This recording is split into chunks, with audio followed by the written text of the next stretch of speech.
Vozes do Planeta, com Paulina Chamorro. Como é que o parque mais visitado do país ainda teria histórias para contar?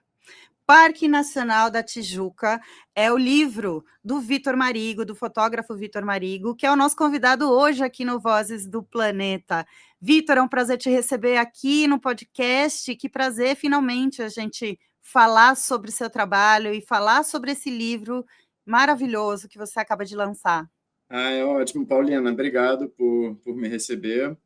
E é um projeto super empolgante, né? Um projeto que eu venho trabalhando há muito tempo. E é um prazer enorme falar sobre isso, estar aqui com você frente a frente, em vídeo. Maravilha.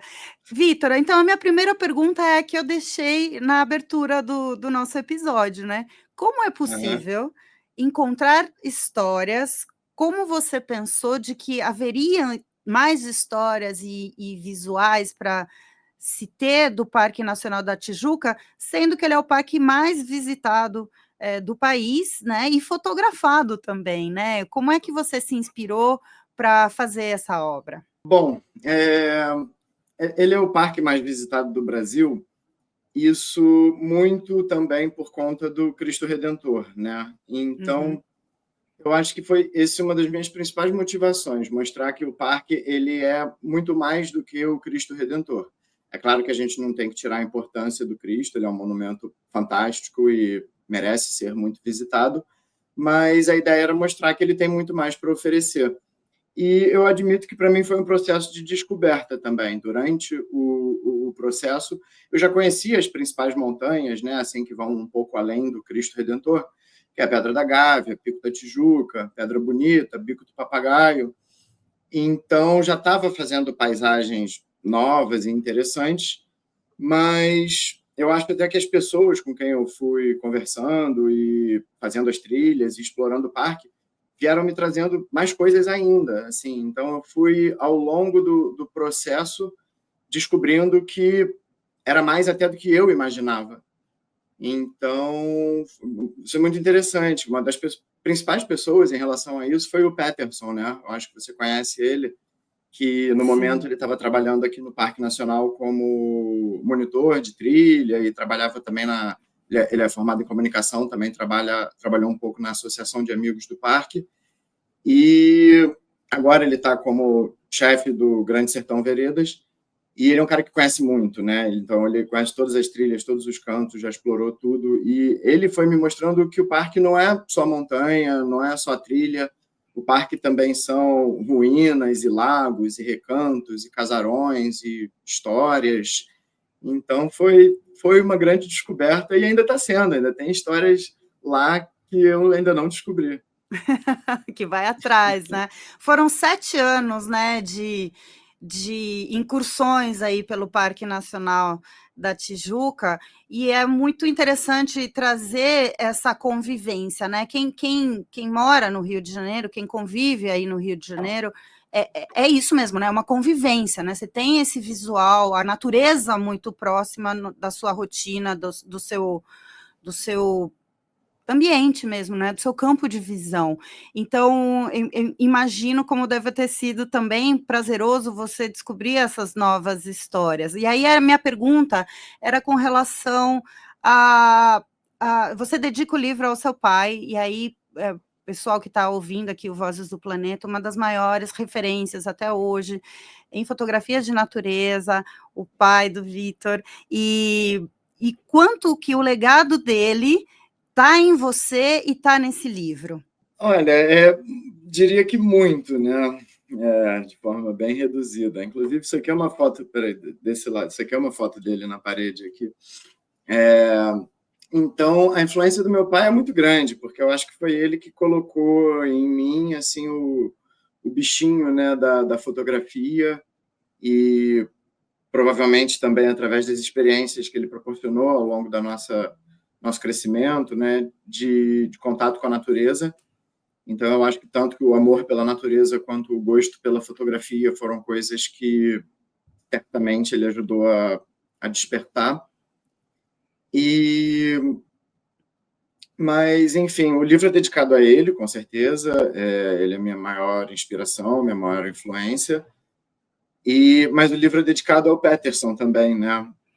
Que foi a pessoa que mais me ajudou a descobrir o parque e quem mais esteve nas missões comigo, desde as missões fáceis de, não sei, achar um bicho que está sendo monitorado, ou até as missões super complicadas de montanha, de escalada, de passar a noite pendurado. Então, e o Peterson também, como eu já estava fazendo umas trilhas com ele, e ele trabalhava no parque, ele foi a primeira pessoa que eu contei, que eu falei que eu queria fazer um livro. Então, ele acompanhou muito, né? Ele foi uma pessoa que acompanhou, uma pessoa extremamente bem disposta e acessível, aquele cara que está sempre sorrindo e sempre topa as missões. Eu tive a oportunidade de te acompanhar, né, num dia espetacular. Você fez esse convite, eu estava pelo Rio de Janeiro e você estava com essa autorização, né? Também é muito importante dizer que para a produção desse livro, né, todas as autorizações que são necessárias, né, para incursionar pelo parque. Mas eu tive essa oportunidade de te acompanhar, de ir contigo, para fazer um nascer do sol ali do Cristo, e eu ainda não tenho palavras para definir, só ficou na minha cabeça aquelas imagens maravilhosas, a emoção que eu senti ao ver isso. Então, minha pergunta era se a natureza ainda te deixa nesse estado, e o que você procura transmitir na sua fotografia, o que você gostaria que as pessoas vissem através da sua fotografia? Olha, esse dia foi realmente muito especial. Tem muitas fotos do livro que entraram, que foram feitas nesse dia, que entraram no livro, e principalmente de drone, né? Eu lembro, a gente estava com drone lá. Então, se você olhar bem de perto no livro, uma coisa bem pequenininha lá, você vai se encontrar no mirante do Cristo Redentor. E agora, eu acho que uma coisa que eu tento fazer no meu trabalho, que tem um pouco a ver com o do meu pai também, com certeza, mas a gente está falando agora do meu, né? É que eu acho que o Brasil, no jornalismo, de forma geral, e faz sentido, né? Porque isso de fato existe, mas a gente é muito dessensibilizado com muita coisa, né? O Brasil é um país que, se você ligar no telejornal, você vai ver morte, desgraça, desastre natural, enchente, deslizamento, assassinato, ou então destruição de natureza, né? Queimadas. Então, a gente tem tanta exposição a essas notícias ruins, negativas, que eu acho que a gente acaba se dessensibilizando, né? Então, normaliza, de certa forma, a gente se acostumar com a desgraça, com a morte, com essas coisas. Você liga a televisão, não sei quantos mortos em acidente de carro, em troca de tiro com a polícia. Então, eu acho que faz parte do meu trabalho, eu acho que respondendo a sua pergunta do que eu quero passar, é uma agenda positiva. Eu acho que o meu trabalho sempre teve a ver com sensibilizar pela beleza, pelo contato, pelo cuidado, né? Porque não estou tirando a importância, acho importantíssimo que as coisas ruins também sejam noticiadas, mas às vezes eu sinto falta de coisas boas. Então, eu acho que mostrar para as pessoas como o parque é bonito, como tem muita opção, como a natureza é uma coisa que a gente tem que conhecer, e através do conhecimento que a gente cria o cuidado, né? A consciência ambiental, um sentimento de carinho, de amor, de cuidado. E, enfim, então eu acho que o meu trabalho, e o livro tem tudo a ver com isso, passa muito por aí, por mostrar uma agenda positiva, por mostrar beleza e por querer aproximar as pessoas da natureza. Oh, coisa linda! É o que a gente procura fazer também aqui no Vozes do Planeta. Eu ia te perguntar sobre como você dividiu o livro. Também é uma forma, já é quase que um guia, mas não no sentido de guia que a gente conhece, mas assim, um guia de despertar o interesse em conhecer muito além do Corcovado e do Cristo no Parque Nacional da Tijuca, né? Conta como são essa divisão que você fez no livro, Vitor. Sim, isso foi uma coisa que eu fiz com bastante cuidado, que eu me preocupei. Eu sou formado em comunicação, né? Então eu enxergo o livro como um objeto de comunicação, como de fato ele é, né? E então uma coisa que a gente se preocupa na comunicação, né, é de tentar manter a coisa interessante, de não perder o interesse do espectador, de tentar manter a mensagem simples e fluida. Então, isso foi uma preocupação, sim, que eu tive. E como é que eu resolvi, né?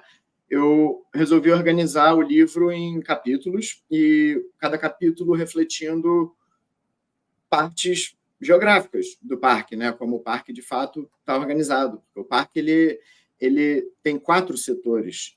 Então, inclusive, tem muita essa coisa da nomenclatura, né? Porque tem muita gente que se refere ao Parque Nacional, a toda essa florestona que a gente tem aqui no meio da cidade, como Floresta da Tijuca.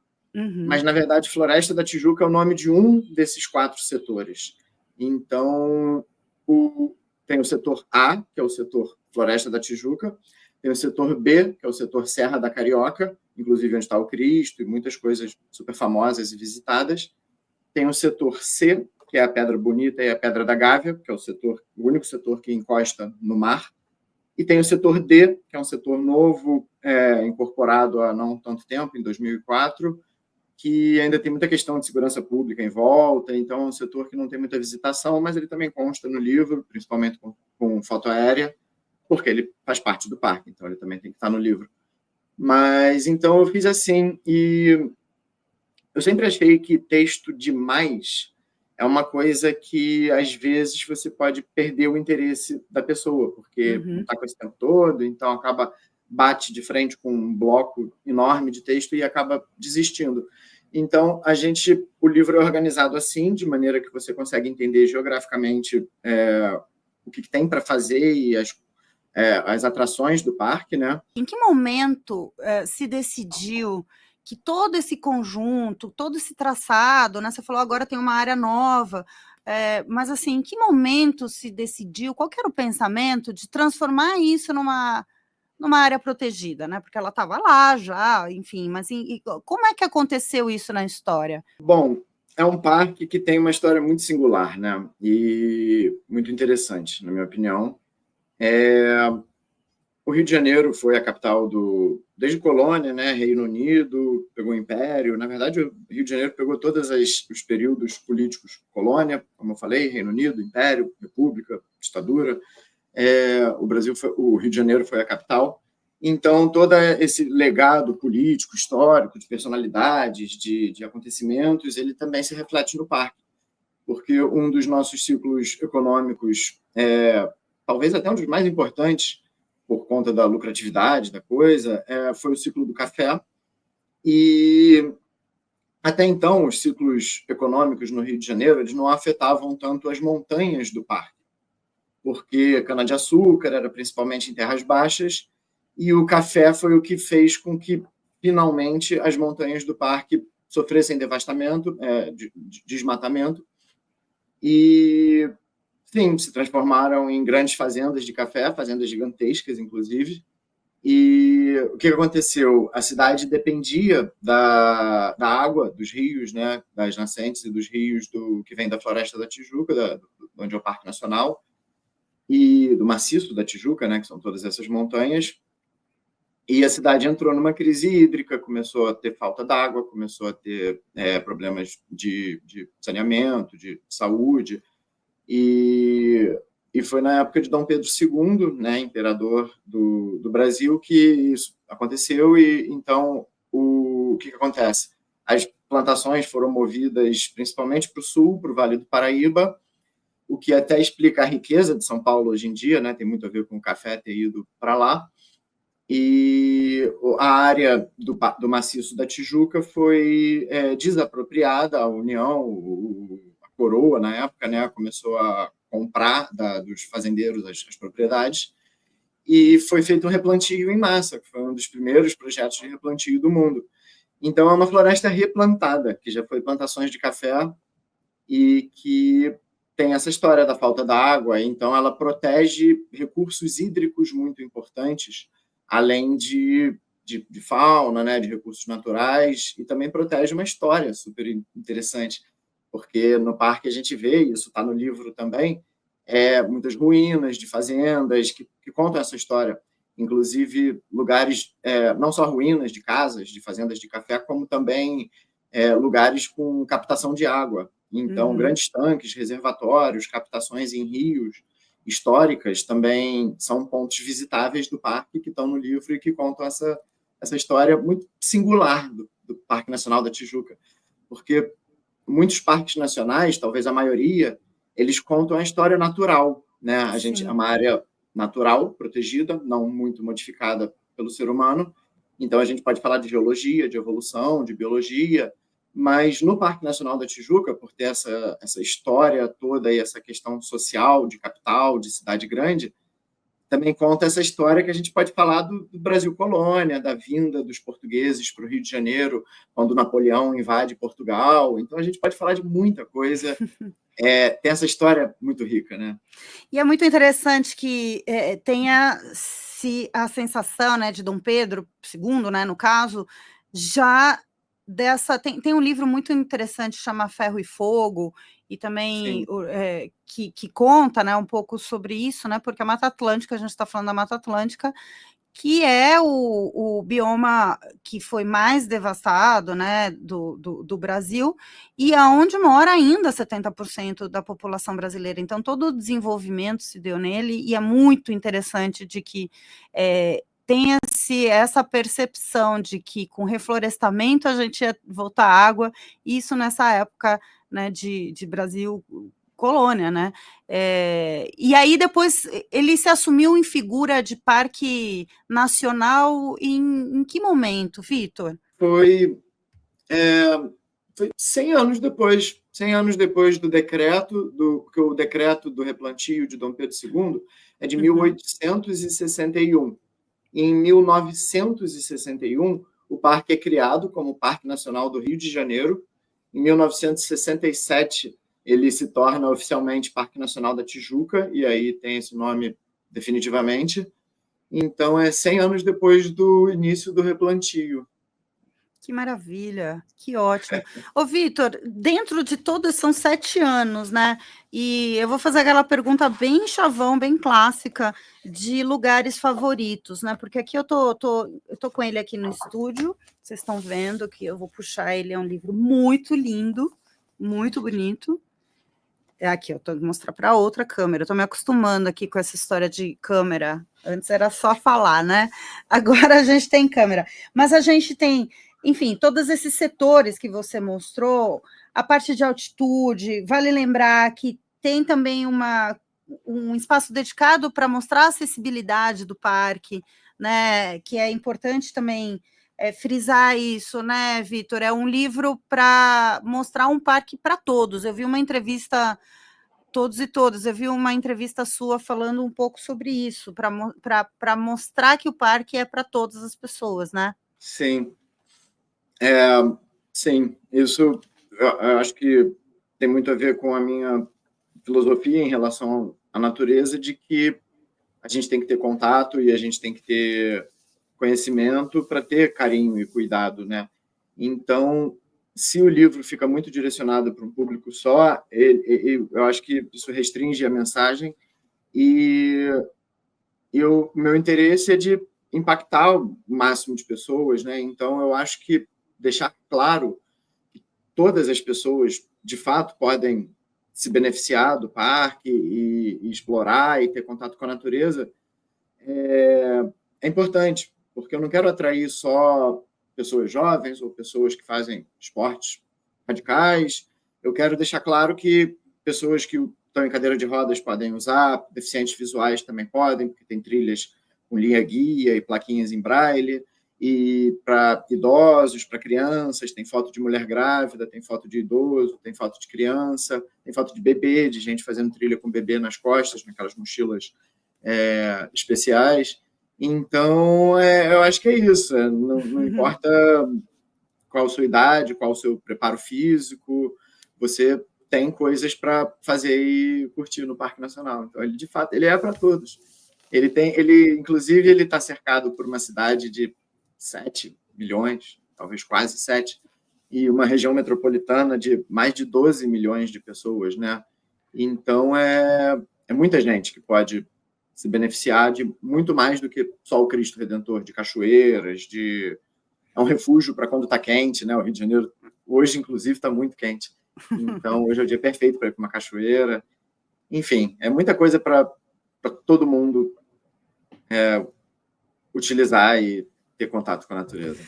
Que massa. Bom, é algo que a gente procura bastante também, e agora mais intensamente para o ano que vem, né? A gente está fazendo esses especiais de final de ano, então obrigada por você ter topado participar, mas a gente está fazendo cada vez mais aqui no Vozes do Planeta, algo muito próximo, a gente pensa muito próximo do que você acaba de falar, de que o contato com a natureza das pessoas vai despertar outras coisas, né? Então, incentivar esse contato é muito maravilhoso. Ele também tem, eu vi, e falando sobre isso, a gente vai ter uns outros episódios falando, por exemplo, sobre o caminho Mata Atlântica, né? Que é um caminho aí que une do Rio de Janeiro, acho que até o Rio Grande do Sul, e temos com esse objetivo, né, de mostrar também as comunidades tradicionais e os caminhos que existem.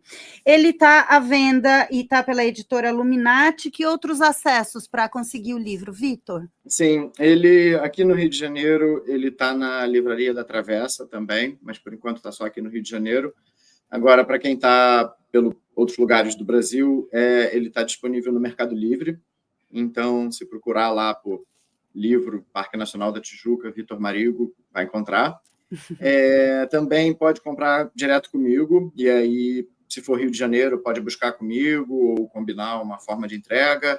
Se for outros lugares do Brasil, eu também posso calcular o frete, mandar pelos correios, então também fiquem à vontade para me procurar pelas redes sociais, Vitor Marigo, fácil de achar. E é isso, por enquanto é por aí que está dando que o livro está sendo distribuído. Maravilha, eu queria te agradecer muito por esse papo hoje, agradecer pelo livro, e acho que todas as pessoas que amam a natureza, amam a Mata Atlântica, vão adorar também saber mais sobre esse parque, por essas diferentes visões que você nos apresenta. Brigadão, feliz ano novo para você e até 2025, então. Para você também, Paulina, muito, muito obrigado. Curta esse verão aí em Ilhabela, adoro esse lugarzinho que você mora e espero poder visitar em breve. Estou com saudade dessas praias. E bom Natal, bom Ano Novo. Mais uma vez, obrigado pelo convite. É sempre um prazer estar falando com você. Bom, encerrando um dos episódios finais deste ano do Vozes do Planeta. Ano que vem, gente, a gente vai completar 9 anos. Este vovozinho podcast já vão chegar em 10 anos, olha que beleza. E a gente encerra essa entrevista com os créditos. A produção do Vozes do Planeta é do André Cazé. Na edição nós temos o Vitor Presoto e o trabalho e o apoio sempre da Compasso Colab, onde estou gravando neste estúdio maravilhoso, chiquérrimo, e a gente volta a se falar no próximo episódio. Até lá, tchau!